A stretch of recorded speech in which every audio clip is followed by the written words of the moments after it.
दोस्तों स्वागत है आप सभी का GK RWA study YouTube channel पर। आज के वीडियो में हम सभी देखेंगे सामान्य ज्ञान के 25 अति महत्वपूर्ण प्रश्न जो कि एग्जाम्स में बार बार पूछे जाते हैं। साथियों वीडियो में आखिरी तक बने रहिएगा और 25 में से कितने क्वेश्चंस आपने सही किए हैं इसका जवाब भी हमें कमेंट बॉक्स में जरूर बताइएगा। देखिए दोस्तों, सबसे पहले आपका टेस्ट क्वेश्चन है, कोझीकोड बंदरगाह कहाँ या किस राज्य में स्थित है। इस टेस्ट क्वेश्चन का आंसर अगर आप सभी को पता है तो कमेंट बॉक्स में जरूर बताइएगा। क्वेश्चन नंबर 1 है, 1969 में कितने बैंकों का राष्ट्रीयकरण किया गया था। दोस्तों 1969 में कितने बैंकों का राष्ट्रीयकरण किया गया था, तो राइट रहेगा 14। वर्ष 1969 में 14 बैंकों का राष्ट्रीयकरण इंदिरा गांधी के द्वारा किया गया था। क्वेश्चन नंबर 2 है, बॉम्बे स्टॉक एक्सचेंज की स्थापना कब हुई थी, तो राइट आंसर रहेगा 1875। दोस्तों बॉम्बे स्टॉक एक्सचेंज 9 जुलाई 1875 को native share and stock broker association के नाम से शुरू हुआ था। 318 लोगों ने मिलकर ₹1 की मेंबरशिप से इसकी शुरुआत की थी और यही एसोसिएशन आज बॉम्बे स्टॉक एक्सचेंज के नाम से जाना जाता है। तो याद रखिएगा, बॉम्बे स्टॉक एक्सचेंज जो कि एशिया का सबसे पुराना स्टॉक एक्सचेंज है, इसकी स्थापना 1875 में की गई थी। क्वेश्चन नंबर 3 है, आरबीआई का मुख्यालय कहां पर स्थित है। राइट आंसर रहेगा मुंबई। दोस्तों आरबीआई यानी रिजर्व बैंक ऑफ इंडिया, जिसे बैंकों का बैंक भी कहा जाता है। क्वेश्चन आपसे यह भी पूछ लिया जाता है कि आरबीआई को क्या कहा जाता है, तो बैंकों का बैंक आरबीआई को कहा जाता है। साथियों इसका मुख्यालय मुंबई महाराष्ट्र में स्थित है।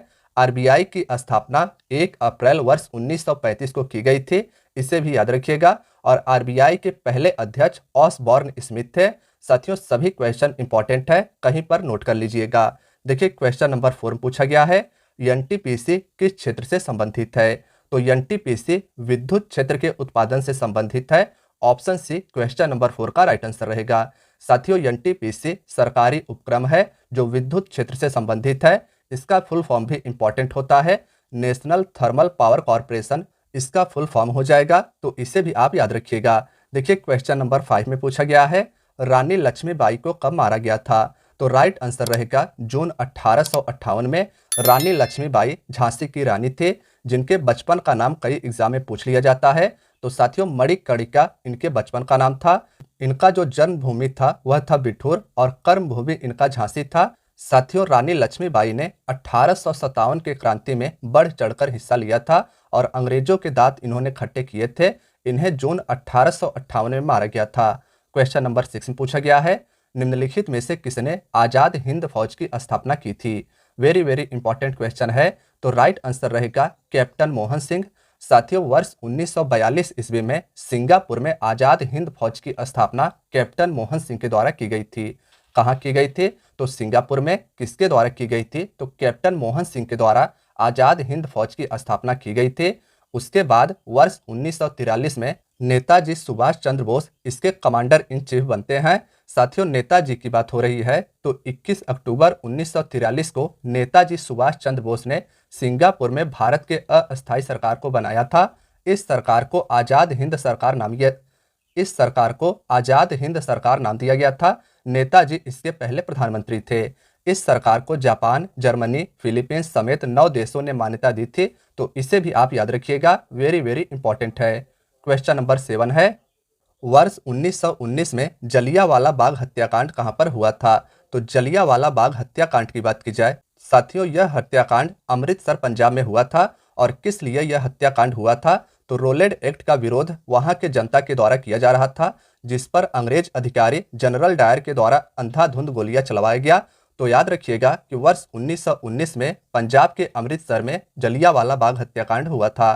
क्वेश्चन नंबर 8 है, खजुराहो के मंदिर का निर्माण किसके द्वारा करवाया गया था। साथियों खजुराहो के मंदिर मध्य प्रदेश राज्य में स्थित है और इसका निर्माण चंदेल शासकों के द्वारा करवाया गया था। 8वें प्रश्न का ऑप्शन ए राइट आंसर रहेगा। क्वेश्चन नंबर 9 है, बिहू किस राज्य का मुख्य पर्व है। बिहू किस राज्य का मुख्य पर्व है, तो राइट आंसर असम रहेगा। दोस्तों बिहू असम राज्य का बहुत ही चर्चित पर्व है, तो इसे आप याद रखिएगा। क्वेश्चन नंबर 10 में पूछा गया है, सेंट्रल बिल्डिंग रिसर्च इंस्टीट्यूट कहां पर स्थित है। सेंट्रल बिल्डिंग रिसर्च इंस्टीट्यूट यानी कि केंद्रीय भवन अनुसंधान संस्थान कहां पर स्थित है, तो इसका राइट आंसर रुड़की उत्तराखंड रहेगा। साथियों क्वेश्चन यह भी इंपॉर्टेंट है, कई एग्जाम में पूछा जा चुका है।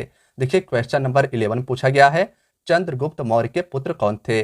साथियों बात करें चंद्रगुप्त मौर्य की तो इन्होंने मौर्य साम्राज्य की स्थापना की थी और इनके पुत्र बिंदुसार थे। तो ऑप्शन ए इस प्रश्न का राइट आंसर रहेगा।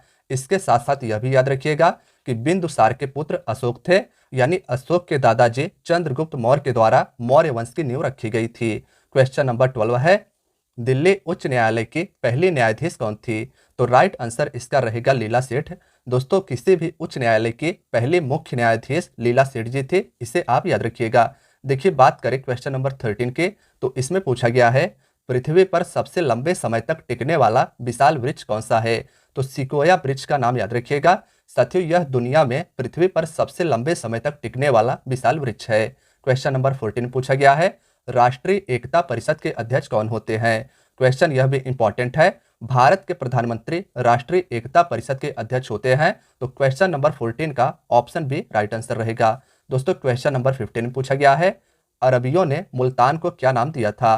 अरब के निवासियों के द्वारा मुल्तान को क्या नाम दिया गया था। तो साथियों उनके द्वारा इसे स्वर्ण नगरी का नाम दिया गया था। ऑप्शन बी इस प्रश्न का राइट आंसर रहेगा। भारत में स्वर्ण नगरी की बात की जाए तो भारत के जैसलमेर को स्वर्ण नगरी कहा जाता है और याद रखिएगा कि अरबियों ने मुल्तान को स्वर्ण नगरी का नाम दिया था। क्वेश्चन नंबर 16 में पूछा गया है, विश्व रिकॉर्ड की पहली गिनीज पुस्तक किस वर्ष प्रकाशित हुई थी। साथियों बात करें क्वेश्चन नंबर 16 के तो ऑप्शन से वर्ष 1955 में लंदन में पहली बार विश्व रिकॉर्ड की पहली गिनीज पुस्तक प्रकाशित हुई थी। तो क्वेश्चन नंबर 16 का ऑप्शन से राइट आंसर रहेगा। क्वेश्चन नंबर 17 है, संसद के किस सदन को प्रतिनिधि सभा कहा जाता है।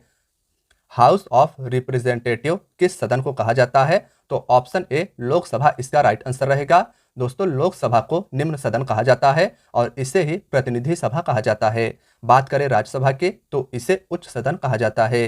क्वेश्चन नंबर 18 है, दिल्ली के खिलजी सुल्तान कौन थे। क्वेश्चन यह भी इंपॉर्टेंट है। साथियों दिल्ली पर शासन करने वाले खिलजी सुल्तान के वंश की बात करें तो इनका वंश संपूर्ण दिल्ली पर 1290 से लेकर 1320 ईस्वी तक रहा था। और बात करें कि दिल्ली के खिलजी सुल्तान कौन थे तो ये थे तुर्क, यानी ऑप्शन सी क्वेश्चन नंबर 18 का राइट आंसर रहेगा। क्वेश्चन नंबर 19 है, भारतीय संविधान के अनुसार देश का प्रथम नागरिक कौन होता है। तो साथियों भारत का राष्ट्रपति भारत के संविधान के अनुसार देश का प्रथम नागरिक होता है। अगर आप सभी को पता है कि भारत के पहले राष्ट्रपति कौन थे तो इसका जवाब आप कमेंट बॉक्स में जरूर बताइएगा। साथियों इसके साथ साथ आप सभी के लिए एक टेस्ट क्वेश्चन और है कि भारत के पहले मुस्लिम राष्ट्रपति कौन थे। इसका जवाब अगर आप सभी को पता है तो कमेंट बॉक्स में जरूर बताइएगा। क्वेश्चन नंबर 20 है, छत्रपति शिवाजी के गुरु कौन थे।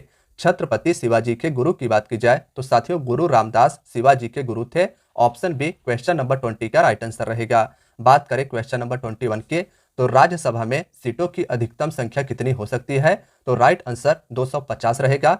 राज्यसभा में अधिकतम सीटों की संख्या 250 हो सकती है, जिसमें से 238 सदस्य राज्य से चुने जाते हैं, 12 सदस्य को राष्ट्रपति के द्वारा मनोनीत किया जाता है।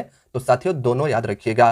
क्वेश्चन नंबर 22 है, वेदों की ओर लौटो का नारा किसने दिया था। वेदों की ओर लौटो का नारा किसके द्वारा दिया गया था। तो दयानंद सरस्वती जी के द्वारा यह नारा दिया गया था। क्वेश्चन यह भी अति महत्वपूर्ण है। क्वेश्चन नंबर 23 है, निम्नलिखित में से कौन सा भारत का सबसे बड़ा शेयर बाजार है। तो बॉम्बे स्टॉक एक्सचेंज इसका राइट आंसर रहेगा, जो कि मुंबई में स्थित है। इसकी स्थापना 1875 में की गई थी, जो भारत का सबसे बड़ा शेयर बाजार है। साथियों इसे BSE के नाम से भी जाना जाता है, तो इसे भी आप याद रखिएगा। क्वेश्चन नंबर 24 में पूछा गया है, गांधी इरविन समझौता पर हस्ताक्षर कब हुआ था।